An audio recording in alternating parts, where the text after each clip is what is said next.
सतगुरु की साजिन वाजी प्यारी साध संगत जी, प्यार और सत्कार से कहना था निरंकार जी। साध संगत जी कहते हैं कि सतगुरु पारस पत्थर के समान है जो शिष्य को सोना बना देता है। पारस पत्थर के संग में आने से साधारण लोहा भी सोना बन जाता है, परंतु समय का सतगुरु तो जो इसके संपर्क में आ जाता है, जो इसकी शरण में आ जाता है, समय का सतगुरु अपने गुरसिक को अपने समान बना देता है। ऐसे ही एक छोटी सी स्टोरी है, आप जी प्रवान करें, अगर कोई गलती हो जाए तो क्षमा करें। कहते हैं विद्यालय में सब उसे मंद बुद्धि कहते थे। उसके गुरुजन भी उससे बहुत नाराज रहते थे, क्योंकि वह बालक पढ़ने में बहुत कमजोर था और उसकी बुद्धि का लेवल भी बहुत कम था। क्लास में उसका प्रदर्शन हमेशा ही खराब रहता था और बच्चे उस बालक का मजाक उड़ाने से कभी पीछे नहीं हटते थे। पढ़ने जाना तो मानो एक सजा के समान हो गया था। वह बालक जैसे ही क्लास में आता, बच्चे उस पर हंसने लगते। कोई उस बालक को महामूर्ख कहता तो कोई उसे बैलों का राजा कहता। यहाँ तक कि कुछ टीचर्स भी उसका मजाक उड़ाने से पीछे नहीं हटते थे। इन सब बातों से परेशान होकर उस बालक ने स्कूल जाना ही छोड़ दिया। अब वह दिन भर इधर उधर भटकता रहता और अपना समय बर्बाद करता रहता। एक दिन इसी तरह कहीं से जा रहा था, घूमते घूमते उसे प्यास लग गई। वह इधर उधर पानी खोजने लगा। अंत में उसे एक कुआं दिखाई दिया। वह वहां गया और कुएं से पानी खींचकर अपनी प्यास बुझाई। अब वह काफी थक चुका था, इसलिए पानी पीने के बाद वहीं बैठ गया। तभी उसकी नजर पत्थर पर पड़े उस निशान पर गई, जिस पर बार बार कुएं से पानी खींचने की वजह से रस्सी का निशान बन गया था। वह बालक मन ही मन सोचने लगा कि जब बार बार पानी खींचने से इतने कठोर पत्थर पर भी रस्सी का निशान पड़ सकता है, तो लगातार मेहनत करने से मुझे भी विद्या आ सकती है। उसने यह बात मन में बैठा ली और फिर से विद्यालय जाना शुरू कर दिया। कुछ दिन तक लोग उसी तरह उसका मजाक उड़ाते रहे, पर धीरे धीरे उसकी लगन देखकर टीचर्स ने भी उसकी हेल्प करनी शुरू कर दी, उसे सहयोग करना शुरू कर दिया। उस बालक ने मन लगाकर बहुत मेहनत की और कुछ सालों बाद यही विद्यार्थी प्रकांड विद्वान वरदराज के रूप में प्रसिद्ध हुआ, जिसने संस्कृत में मुगध बोध और लघु सिद्धांत कौमुदी जैसे ग्रंथों की रचना की। करत करत अभ्यास के जड़मति होत सुजान। अभ्यास करने से मूर्ख इंसान भी विद्वान बन जाता है। इसी तरह जो सतगुरु की शरण में आ जाता है और इस ज्ञान को पाने की चाहत रखता है, तो वह इस ज्ञान पर चल पड़ता है। ज्ञान और कर्म के अनुसार अपना जीवन बनाने लग जाता है। इसलिए सतगुरु के चरणों में सभी यही अरदास करते हैं, सच्चे पातशाह जिस तरह आप जी ने हमें ज्ञान के साथ जोड़ा है, ज्ञान और कर्म के साथ जोड़ा है, इसी तरह हम अंतिम श्वास तक आप जी के चरणों में जुड़े रहें। कहते हैं कि लोहा जो होता है वो पारस का संग करता है तो सोना बन जाता है, लेकिन सतगुरु तो उससे भी ऊपर बना देते हैं। जो सतगुरु के शरण में आ जाता है, हे सतगुरु अपने उस प्यारे शिष्य को अपने समान बना देता है। ऐसे न केवल वर्तमान बल्कि पूर्व काल में भी अनेकों उदाहरण हैं, जब सतगुरु के कांटेक्ट में आकर इंसान के भाग्य बदल गए। सभी जानते हैं कि अंगुलीमाल डाकू का रूपांतरण भगवान बुद्ध के शिष्य के रूप में हुआ और सज्जन ठग, अजामिल डाकू, गणिका वैश्य जैसे अनेकों लोगों ने अपने अपने जीवन संवारे।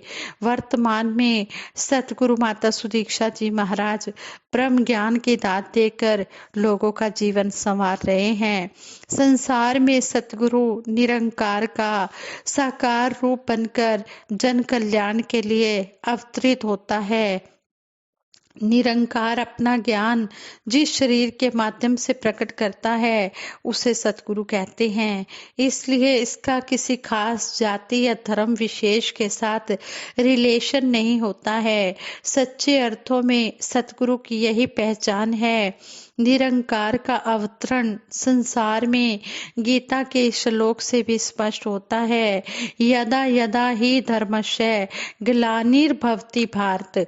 सतगुरु हमें अवगुणों के साथ स्वीकारते हैं। अपने ज्ञान द्वारा अवगुणों को दूर कर एक अच्छा इंसान बना देते हैं। कहते हैं भगवान न्यायकारी होते हैं। अच्छे और बुरे कर्मों के फल वे देते हैं। बुरे कर्म करने वालों के लिए उनके यहाँ दंड का विधान है, परंतु सतगुरु की शरण में आने वालों को दंड के बदले सुधरने का अवसर दिया जाता है। इसलिए सतगुरु का स्थान सबसे ऊंचा है।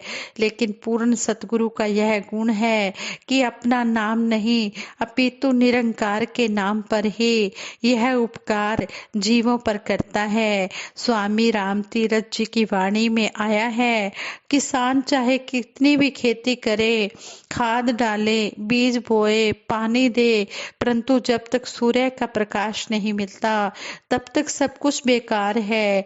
ऐसे ही मनुष्य चाहे जितना भी जप तप करे, यम नियमों का पालन करे, परंतु जब तक सतगुरु रूपी सूर्य का आत्म प्रकाश नहीं मिलता तब तक सब कुछ बेकार है। युगों युगों से निराकार की शक्ति साकार शरीर रूप में प्रकट होकर संसार को दिशा प्रदान करती रही है।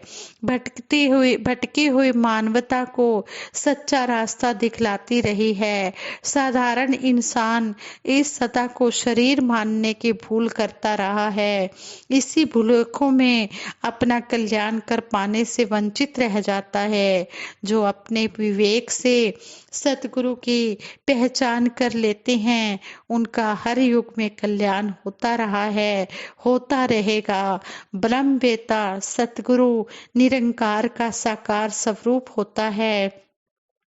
इस पर विश्वास रखते हुए स्वामी विवेकानंद जी ने भी कहा है कि परमात्म तत्व में दृढ़ विश्वास और साकार सतगुरु की भक्ति ही सुख शांति और दिव्यता का प्रकाश देती है। इस विषय में सहज निर्मल बुद्धि जितनी आवश्यक है उतनी और कोई योग्यता या बाहरी आडंबर आवश्यक नहीं है। इन सब बातों में के बारे में सहज में यही कहा जा सकता है कि सतगुरु सक्षम है इस संसार रूपी भवसागर में इंसान की जीवन रूपी नैया को संसारिक दुखों से बचाकर पार उतारने में। पारस पत्थर तो लोहे को सोना बना सकता है, परंतु पारस रूपी सतगुरु अपने शिष्यों को अपने समान ही पारस बना देते हैं। हाँ, जरूरत है कि हम अपने जीवन का मूल्यांकन करें। हमारे जीवन में इंसानियत के कितने गुणों का समावेश हुआ है। अगर सतगुरु के आदेश अनुसार जीवन बना है तो मुबारक है। अगर अभी कमी बाकी है तो आज इस दिशा में कर्म करने की जरूरत है।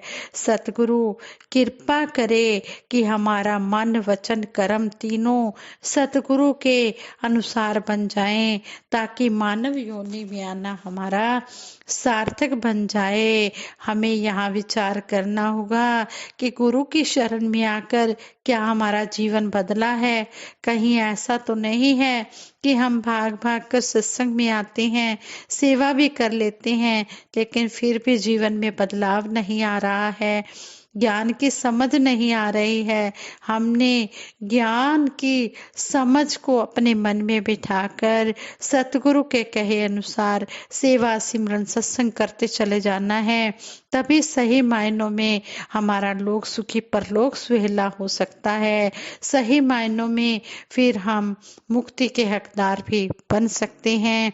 सतगुरु सारे संसार के लिए आया हुआ है और सभी को आवाज दी जा रही है कि इस परम पिता परमात्मा की पहचान कर लो।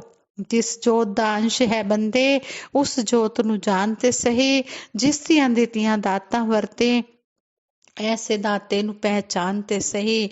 यहाँ पर शहनशाह जी शब्द द्वारा हमें समझा रहे हैं कि ये इंसान तू जिस ज्योति का अंश है उस ज्योति की पहचान कर ले। जिस जोत दा अंश है बंदे, उस जोत नु जानते सही। जिसके दिए हुए ये पदार्थ हम यूज कर रहे हैं, खाना पीना पहनना चलना फिरना, जिसने हमें ये अमोलक शरीर दिया है, उस मालिक की पहचान तो कर ले कि ये कौन सा मालिक है जिसने हमें ये इतना मानव जन्म अनमोल दिया है और हमें ये ब्रह्म ज्ञान अनमोल दिया है। हमारे इस मानव जन्म के लक्ष्य को बताया है कि मानव जन्म का जो लक्ष्य है इस परमपिता परमात्मा को पाना है। हम सतगुरु के अति शुक्रगुजार हैं कि जिन्होंने हम पर हाथ रखा है और जिन्होंने हमें इस ब्रह्म ज्ञान से जोड़ा है। एहसान जो कीते पूरे सतगुरु कर्जा नहीं चुका सकदा, कहे अवतार गुरु दा कर्जा जन्म जन्म नहीं ला सकदा। हम सतगुरु का कर्जा कभी भी नहीं उतार सकते हैं। सतगुरु ने हम पर मेहर की है, अपना मेहर भरा हाथ रखा है, मेहर भरी नजर रखी है और हमें अपने चरणों से लगाया है।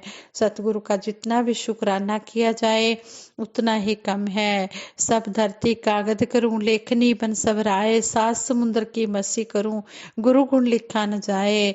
गुरु के गुण तो अनंत हैं, इनका वर्णन करना बहुत ही मुश्किल है। हमारे जुबान बहुत छोटी है, इसकी रहमतों का अंत नहीं, इसके गुणों का कोई अंत नहीं है। हम अपनी जुबान से धन्यवाद शब्द भी नहीं कह सकते हैं। सच्चे पातशाह, हमारी जुबान बहुत ही छोटी है, आप जी ने हमें बख्शा है, इसी तरह अपने चरणों से लगाए रखना। ना हमारे अंदर कोई ऐसा गुण था कि जो हम ज्ञान के काबिल थे और अवगुण तो आप देखते ही नहीं। आप जी ने तो हम पर मेहर की है, दया की है, तरस किया है और हमें अपने चरणों से जोड़ा है। सच्चे पातशाह, इसी तरह सारे संसार को अपने चरणों से जोड़ कर रखना और अंतिम श्वास तक सभी की आप जी के चरणों में तोड़ निभ जाए, यही दासी मांगती है। और सबके भले की कामना के लिए दासी सिमरन करवाएगी। सभी ने मिलकर सिमरन में साथ देना है। तू ही निरंकार, मैं तेरी शरण हाँ, मैनू बख्श लो। तू ही निरंकार, मैं तेरी शरण हाँ, मैनू बख्श लो। तू ही निरंकार, मैं तेरी शरण हाँ, मैनू बख्श लो। तू ही निरंकार, मैं तेरी शरण हाँ, मैनू बख्श लो। बोलिए सतगुरु माता सुदीक्षा सविंदर हरदेव जी महाराज की जय। निरंकारी राज माता गुरु बचन अवतार की जय। साथ संगत जी प्रेम से कहना धन निरंकार जी।